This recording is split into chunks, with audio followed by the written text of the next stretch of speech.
Please welcome back to the stage Somini Sengupta, International Climate Correspondent, and the Prime Minister of Australia, Anthony Albanese.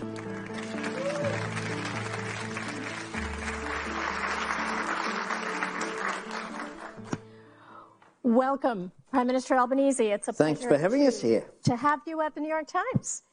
You were elected in 2022 first. You very soon raised Australia's climate targets under the Paris Agreement, and just last week you announced your new 2035 climate target, your nationally determined contribution as it's known, which is to cut emissions by a range of 62 to 70% in the next 10 years. Your Conservative opponents say they're dead against it. The Climate Council calls it timid. Walk us through the thinking behind this target, and most importantly, how do you make it sticky? That is to say, how do you prevent the next government coming in and tearing it all down? Not that that's happened anywhere, but how do you make it sticky? In 2022, what we did was we legislated. So we've legislated for net zero by 2050, and we legislated for a 43% reduction on 2005 levels by 2030. So it became law, so legally binding. It is the law, and indeed we not only had the target as sort of easy, if you want to just make up a number, what's difficult is how you get there. And we legislated as well for a process to get there, something what we call the safeguard mechanism, which essentially takes the largest emitters, there's around about 150, and as in not companies but institutions, so mines or sectors, resources, etc. And they have to, they're legally obliged to reduce their emissions over time, consistent with net zero by 2050. They can offset, but there's a limit on how they can do that too. So that mechanism driving through, giving business certainty going forward. We also legislated that the Climate Change Authority that we've established, so an independent body that includes Australia's chief scientists, includes academic scientific experts, as well as a chair who's a former Liberal, which in Australia is our Conservative Party, right? A former Conservative New South Wales Minister, Matt Keane, we made him the chair. We tried to get buy-in, to get bipartisanship. So when we did the announcement post-2022, consistent with our election platform, it got endorsed by the business community, by the trade union movement, by environmental groups, not uniformly, but we legislated that through the Parliament. And the Climate Change Authority's job is to give us a recommendation. They recommended 62 to 70% to us. We adopted that. We received that advice just at the beginning of about 2 weeks ago. Our Cabinet met. We determined to adopt that advice. And importantly, the advice, which is independent, is published fully so everyone can see. So our task was to pick a target that's as ambitious as possible, but also which is achievable. Earlier this month, your first climate risk assessment report came out, and it confirmed what you know better than anyone. You're one of the most climate vulnerable countries, and it warned of, quote, cascading, compounding, and concurrent risks to people and properties in your country if the world fails to significantly slow down emissions. At the same time, though, the same month, your government granted final approval to extend operations at your oldest LNG plant. It was due to close, the Northwest Shelf project, due to close in 2030. It's now going to run to 2070 and add what the Australian Conservation Foundation calls a carbon bomb. Help us understand this. You know, on the one hand, you're an extremely climate vulnerable country. You've set out some targets. On the other hand, you're extending this project till 2070? Well, Northwest Shelf was not due to close in 2030. It was due to extend for some period of time into the future. What we have is environmental approvals by law as well that have to be satisfied. Those environmental approvals were done, and indeed as part of the condition that we put on the approval of North West Shelf is that they have to be at net zero by 2050 themselves. So one of the things that they are doing is through carbon capture and storage, for example, is one of the ways that they are reducing their carbon footprint. Part of what our task is as well is how do you transition whilst keeping community support? And essentially, if people go and they try to turn the light on and the lights don't go on, you lose support. Now, we are transitioning out of coal. The North West Shelf is in Western Australia. We're a big country, small population. The last coal-fired power station in WA, in Western Australia, is at Collie. It will close in 2027. We have a major renewables projects, including transition and batteries, fixing them with the transmission lines there, but you need gas to provide some firming capacity in order to have the confidence for the investment to occur in renewables. Point taken. They have to do some carbon capture to meet net zero targets. But is there a year when gas ends in Australia? You're one of the biggest gas exporters and one of the biggest gas producers in the world. One of the good things about gas and our energy system compared with coal is that coal, or nuclear for that matter, is on 24 hours. You have to keep it on. Gas you can turn on or off, depending upon when it's needed. And if you're going to shift to renewables, and part of our 2030 target is to move towards 82% renewables by 2030, and indeed there was a day this week where renewables provided 77% of the energy in our national grid. If you're going to do that, you need to have the confidence in the energy system to continue to operate. So that for areas, not just households, but for areas, if you're in aluminium refinery, for example, there's a range of industries and manufacturing as well, where you need to make sure that that energy supply is secured in order for businesses to have the confidence to either continue or to invest. So no end to the future of gas. How about coal? Is there a year in which your last coal-fired power plant stops operating? In the UK, it already has. They've reached that point. It's state by state. We have a federated system. Okay, so you can't say. We have a federated system which is different. In WA, it's 2027.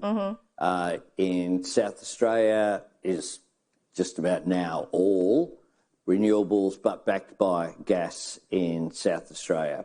Across different states, Tasmania is a bit different. They are over 100% renewables. What we're doing there, because they have access to hydro and also renewables, is we're building essentially a cable to Victoria, which will help power the North Island, or the mainland, if you like, from Tasmania, because they're looking at reaching 200%. Just before you came here, you were at the United Nations Climate Summit, where you heard China's announcement, its next 2035 target. What do you make of it? Well, China is... no country in the world is investing more in renewables than China at the moment. It was the first time that they had announced a reduction. I think it was 7 to 10%. 7 to 10%. Announced. You heard Senator Schatz say that that's pretty modest. That's not really ambitious enough. Well, it depends where you start from. And China, of course, developing countries, and China, there's the whole argument over its status. Questionable whether it's a developing country. Over its status. Yeah. But what is not questionable is that in recent decades they've lifted literally hundreds of millions of people out of poverty, and part of that is access to energy, whether it's China or India, that have seen that enormous growth. Now, it is also unquestionable that countries like the United States and Australia industrialised countries have created this issue more so than countries of the South. It is good that there is progress being made.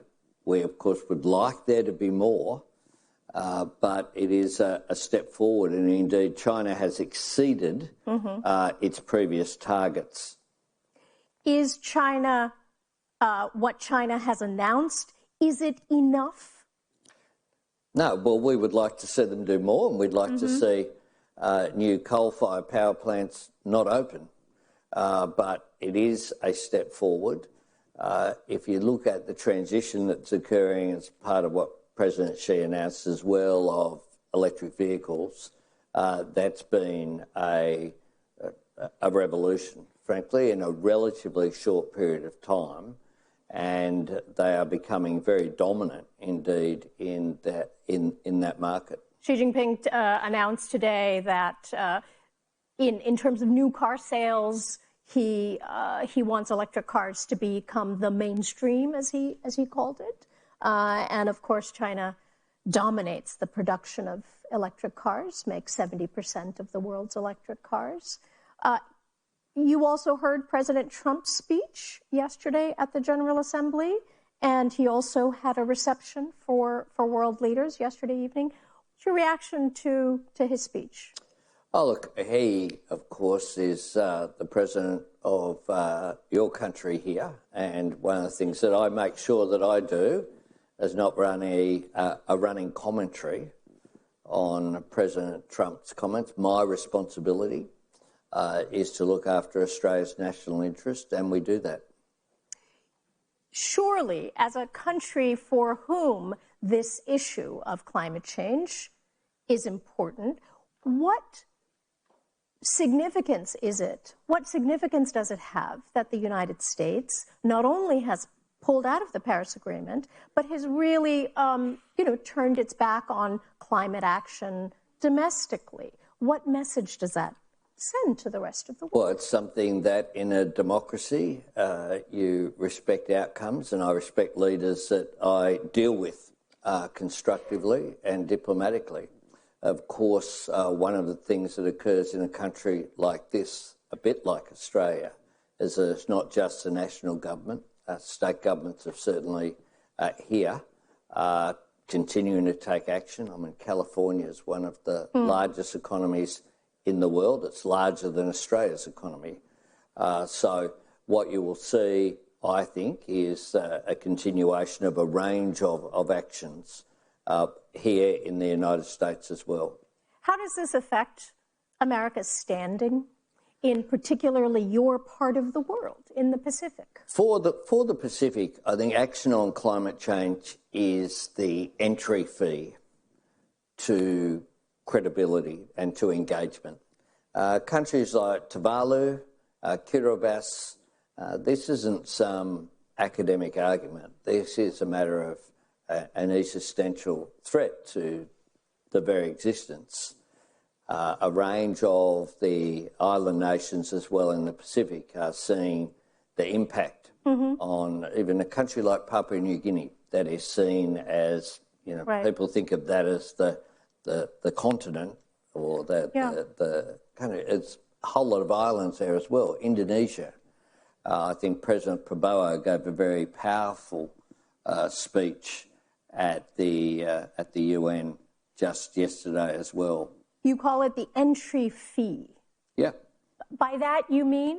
If you want to engage with them, it's the number one issue, more significant than anything else for them. So if the U.S. is not paying that entry fee, what does that mean? Well, it means that they take that into account. The former government, before we were elected, had not, for a long period of time, didn't sign up to Kyoto, even though Kyoto, we had a 108% target on 1990 levels for a while, but wouldn't be ratified by the Howard government.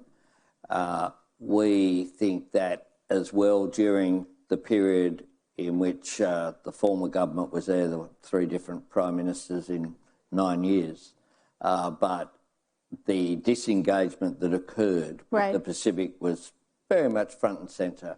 We're very engaged in our region, whether it be in the Pacific or with ASEAN leaders as well. And that is something that is at the forefront of all of the discussions which are held. The U.S. disengagement on this issue, what does that mean for China in the region? Well, China, of course, will use any position that they can to increase their relative influence. I mean, you have strategic competition in our region. Do you see that happening already, China taking advantage of this moment? Of course. We have the United States and China very much, they're the 2 superpowers in the region. We find some of the tension in the region, which is there, with China seeking greater hegemony in the region. What Australia does is to engage across the full suite of issues, but climate change is front and centre, followed by economic development, which is linked, of course, as well, because one of the things that we have to do is to decarbonise the economic growth that is required in economic development in these countries in the Pacific. Well, something you hear often from members of the U.S. administration is that expanding renewables is at odds with prosperity and security. Do you, what's your... Well, our position very much is very clear, which is that we see the growth of renewables as not an impediment to growth, but as a driver of growth. Okay.